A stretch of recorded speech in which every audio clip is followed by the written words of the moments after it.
नमस्कार। कार्यक्रम में मेरे साथ उपस्थित गुजरात के राज्यपाल आचार्य श्री देवव्रत जी,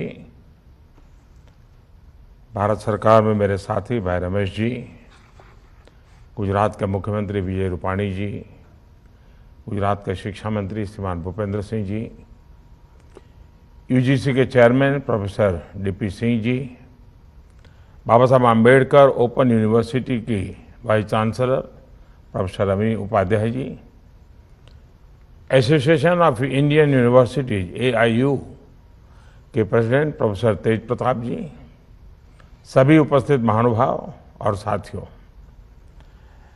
आज जब देश आज़ादी का अमृत महोत्सव मना रहा है तो उसी कालखंड में बाबा साहब आम्बेडकर की जन्म जयंती का अवसर हमें उस महान यज्ञ से भी जोड़ता है और भविष्य की प्रेरणा से भी जोड़ता है। मैं कृतज्ञ राष्ट्र की तरफ से, सभी देशवासियों की तरफ से बाबा साहेब को आदरपूर्वक श्रद्धांजलि अर्पित करता हूं। साथियों, आज़ादी की लड़ाई में हमारे लाखों करोड़ों स्वाधीनता सेनानियों ने समरस समावेशी भारत का सपना देखा था। उन सपनों को पूरा करने की शुरुआत बाबा साहब ने देश को संविधान को देकर के की थी। आज उसी संविधान पर चलकर भारत एक नया भविष्य गढ़ रहा है, सफलता के नए आयाम हासिल कर रहा है। साथियों, आज इस पवित्र दिन एसोसिएशन ऑफ इंडियन यूनिवर्सिटीज के वाइस चांसलर्स की 95th मीटिंग भी हो रही है।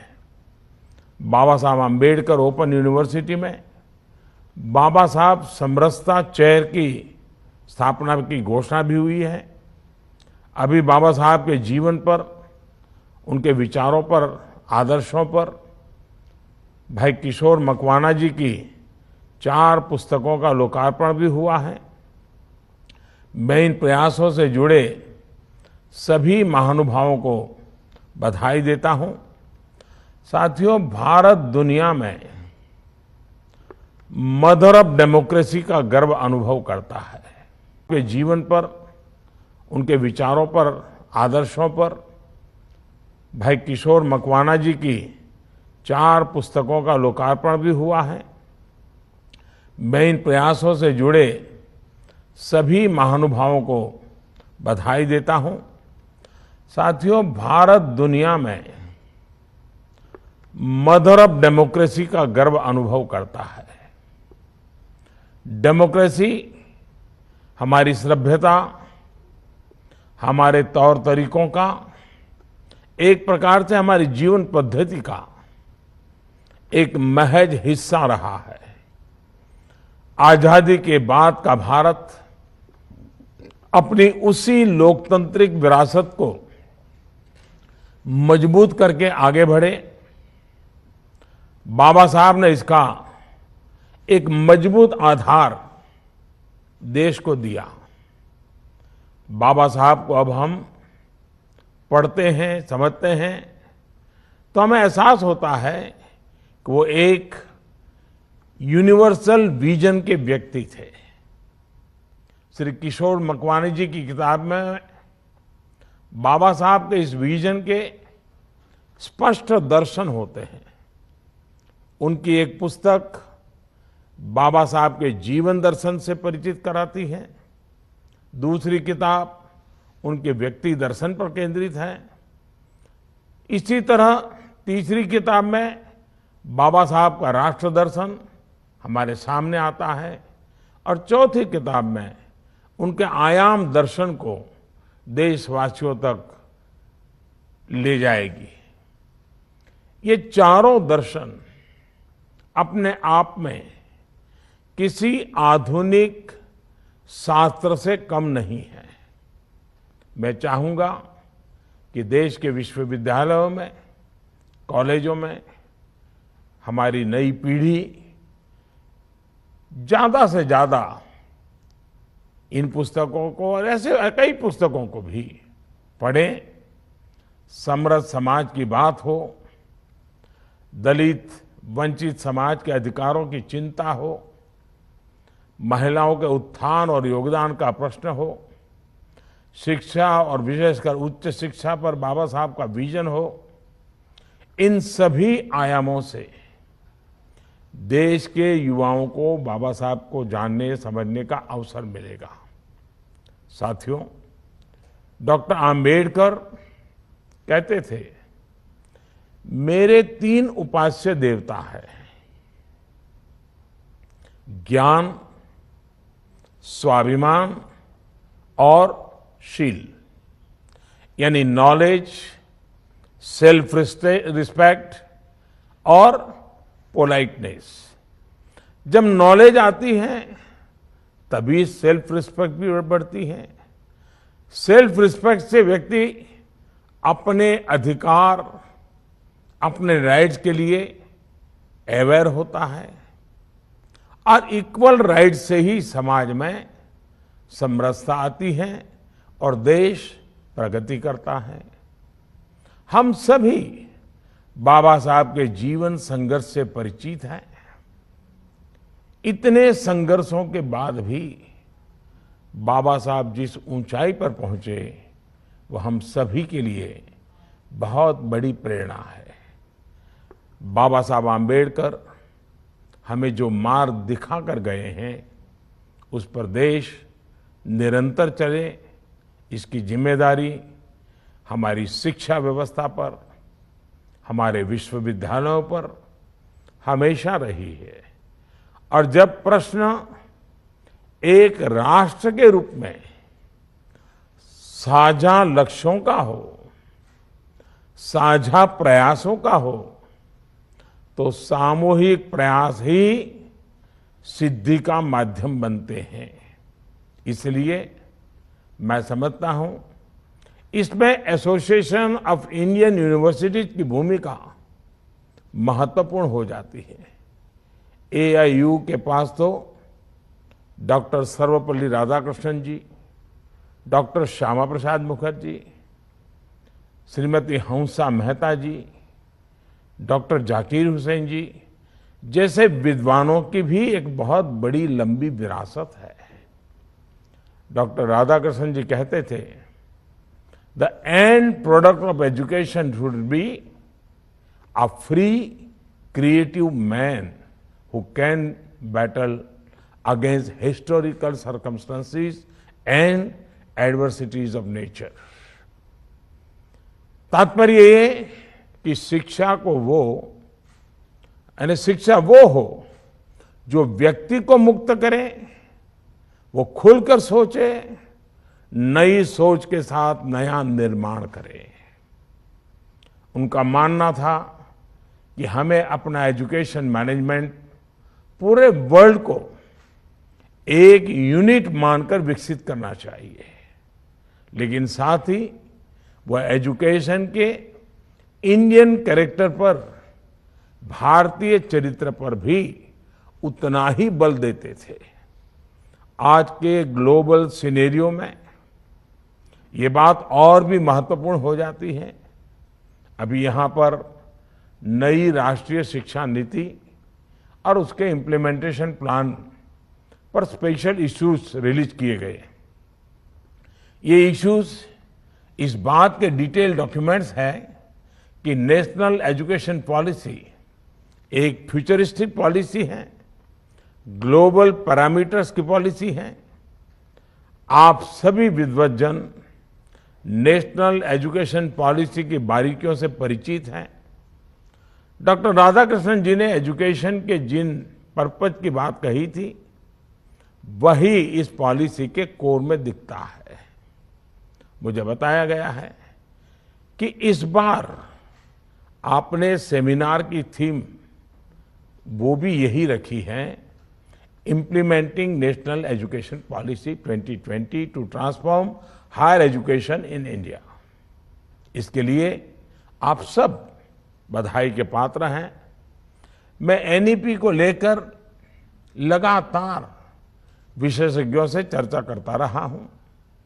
नेशनल एजुकेशन पॉलिसी जितनी प्रैक्टिकल है, उतनी ही प्रैक्टिकल इसका इम्प्लीमेंटेशन भी है। साथियों, आपने नेशनल एजुकेशन पॉलिसी जितनी प्रैक्टिकल है, उतनी ही प्रैक्टिकल इसका इम्प्लीमेंटेशन भी है। साथियों, आपने अपना पूरा जीवन शिक्षा को ही समर्पित किया है। आप सब भली भांति जानते हैं कि हर स्टूडेंट का अपना एक सामर्थ्य होता है, क्षमता होती है। इन्हीं क्षमताओं के आधार पर स्टूडेंट्स और टीचर्स के सामने 3 सवाल भी होते हैं। पहला, वो क्या कर सकते हैं।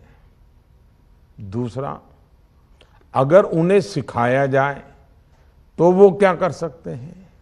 और तीसरा, वो क्या करना चाहते हैं। एक स्टूडेंट क्या कर सकता है, ये उसकी इनर स्ट्रेंथ है। लेकिन अगर हम उनकी इनर स्ट्रेंथ के साथ उन्हें इंस्टीट्यूशनल स्ट्रेंथ दे दें, तो उसमें उनका विकास व्यापक हो जाता है। इस कॉम्बिनेशन से हमारे युवा वो कर सकते हैं जो वो करना चाहते हैं। इसलिए आज देश का खास जोर स्किल डेवलपमेंट को लेकर है। आज जैसे जैसे देश आत्मनिर्भर भारत अभियान को लेकर आगे बढ़ रहा है, स्किल युवाओं की भूमिका और उनकी डिमांड भी बढ़ती जा रही है। साथियों, डॉक्टर श्यामा प्रसाद मुखर्जी ने स्किल्स की इसी ताकत को देखते हुए देश को पहले शिक्षण संस्थानों और उद्योगों के कोलैबोरेशन पर बहुत जोर दिया था। आज तो देश के पास और भी असीम अवसर हैं और भी आधुनिक दौर के नए नए उद्योग हैं। Artificial intelligence, internet of things और बिग डेटा से लेकर 3D printing, virtual reality, robotics, mobile technology, geo informatics और स्मार्ट हेल्थ केयर के डिफेंस सेक्टर तक आज दुनिया में भारत फ्यूचर सेंटर के रूप में देखा जा रहा है। इन जरूरतों को पूरा करने के लिए देश लगातार बड़े कदम भी उठा रहा है। देश के 3 बड़े शहरों में इंडियन इंस्टीट्यूट ऑफ स्किल्स की स्थापना की जा रही है। कुछ महीने पहले दिसंबर में ही Indian institute of skills Mumbai में पहला बैच भी शुरू हो गया है। नेस्कॉम के साथ भी 2018 में फ्यूचर स्किल्स इनिशिएटिव शुरू किया है। ये इनिशिएटिव 10 इमर्जिंग टेक्नोलॉजीज में 150 से ज्यादा स्किल सेट्स की ट्रेनिंग देता है। साथियों, नई राष्ट्रीय शिक्षा नीति में NETF का भी प्रावधान है, जो शिक्षा में टेक्नोलॉजी के ज्यादा से ज्यादा इस्तेमाल पर जोर देता है। हम ये चाहते हैं कि सारी यूनिवर्सिटीज मल्टी डिसिप्लिनरी बने। हम स्टूडेंट्स को फ्लेक्सिबिलिटी देना चाहते हैं, जैसे इजी एंट्री एग्जिट और एकेडमिक बैंक ऑफ क्रेडिट बनाकर आसानी से कहीं भी कोर्स पूरा करना। इन सभी लक्ष्यों को प्राप्त करने के लिए देश की हर यूनिवर्सिटी को साथ मिलकर एक दूसरे से तालमेल बिठाकर काम करना ही होगा। इस पर आप सभी वाइस चांसलर्स को विशेष ध्यान देना होगा। देश में जो नई नई संभावनाएं हैं, जिन जिन क्षेत्रों में हम संभावनाएं पैदा कर सकते हैं, उनके लिए एक बड़ा स्किल पूल हमारी यूनिवर्सिटी में भी तैयार होगा। आप सभी से आग्रह है कि इस दिशा में और तेजी से काम हो, एक तय समय के भीतर उस काम को समाप्त किया जाए। साथियों, बाबा साहब आम्बेडकर के कदमों पर चलते हुए देश तेजी से गरीब, दलित, पीड़ित, शोषित, वंचित सभी के जीवन में बदलाव ला रहा है। बाबा साहब ने समान अवसरों की बात की थी, समान अधिकारों की बात की थी। आज देश जनधन खातों के जरिए हर व्यक्ति का आर्थिक समावेश कर रहा है। डीबीटी के जरिए गरीब का पैसा सीधा उसके खाते में पहुंच रहा है। डिजिटल इकोनॉमी के लिए जिस भीम यूपीआई को शुरू किया गया था, आज वो गरीब की बहुत बड़ी ताकत बना है। डीबीटी के जरिए गरीब का पैसा सीधा उसके खाते में पहुंच रहा है। आज हर गरीब को गरीब को घर मिल रहा है, मुफ्त बिजली कनेक्शन मिल रहा है। जब उसी प्रकार से जल जीवन मिशन के तहत गांव में भी साफ पानी पहुंचाने का एक भरपूर मिशन मोड में काम हो रहा है। कोरोना का संकट आया तो भी देश गरीब मजदूर के लिए सबसे पहले खड़ा हुआ। दुनिया के सबसे बड़े वैक्सीनेशन प्रोग्राम में भी गरीब अमीर के आधार पर कोई भेदभाव नहीं है, कोई अंतर नहीं है। यही तो बाबा साहब का रास्ता है, यही तो उनके आदर्श हैं।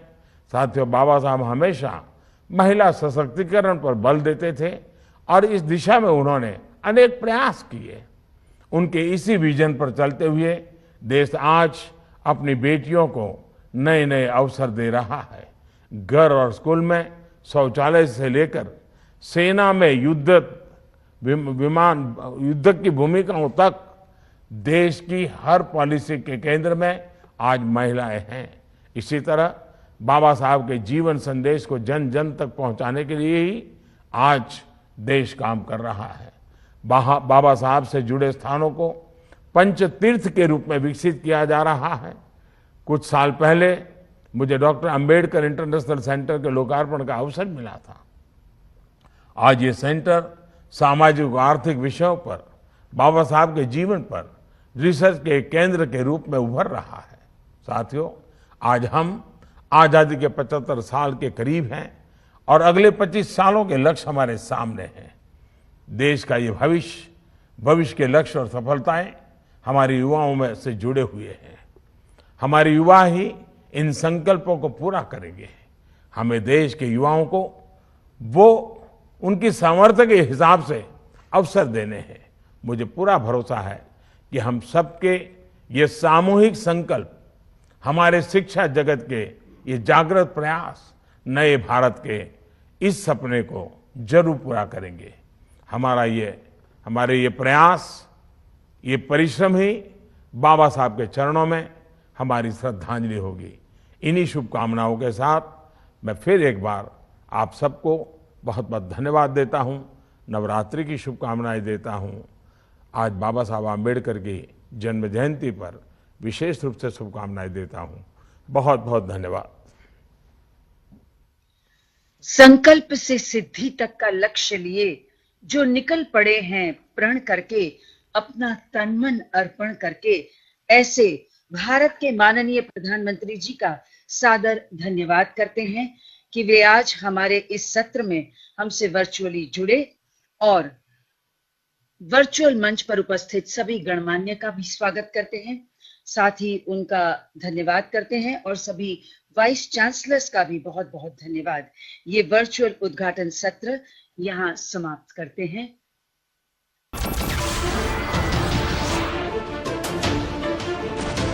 नमस्कार, मैं हूं मानक गुप्ता। अगर आपको हमारा ये वीडियो पसंद आया हो तो इसे लाइक और शेयर जरूर करें और हाँ, हमें सब्सक्राइब और फॉलो करना ना भूलें ताकि आप देश और दुनिया की कोई खबर मिस ना करें। तो जुड़े रहिए हमारे साथ और देखते रहिए न्यूज़ 24।